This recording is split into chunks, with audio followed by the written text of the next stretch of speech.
بہت پرانی بات ہے، ایک گاؤں تھا جو نقشے میں کہیں نہیں ملتا تھا، وہ صرف نیک لوگوں کو نظر آتا تھا۔ اس گاؤں کے بیچوں بیچ ایک چمکتا ہوا درخت تھا۔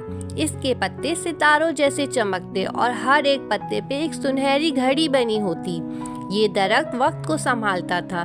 جب کوئی بچہ دعا کرتا، درخت کی شاخوں سے روشنی ٹپکتی۔ جب کوئی دل دکھاتا، گھڑی کی سوئیاں الٹی چلنے لگتی۔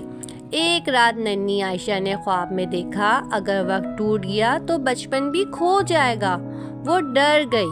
صبح ہوتے ہی وہ درخت کے پاس گئی۔ اچانک درخت نے آنکھیں کھولی اور بولا، عائشہ، صرف تم ہی مجھے بچا سکتی ہو۔ اس نے اپنی مسکراہٹ درخت کو دے دی۔ درخت سے سنہری روشنی نکلی اور ایک جادوئی گھڑی زمین پر آ گری۔ درخت بولا، یہ گھڑی وقت نہیں، دلوں کی نیت گنتی ہے۔ عائشہ نے گھڑی گاؤں والوں کو دکھائی۔ جیسے ہی سب نے اچھا سوچا، گھڑی چمکنے لگی۔ تب آسمان سے آواز آئی، جب نیت صاف ہو وہاں وقت خود راستہ بناتا ہے۔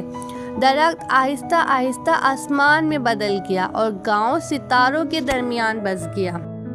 اور عائشہ وہ عام بچی نہیں رہی، وہ وقت کی محافظ بن گئی۔ جادو چیزوں میں نہیں، نیت، دعا اور سچ میں ہوتا ہے۔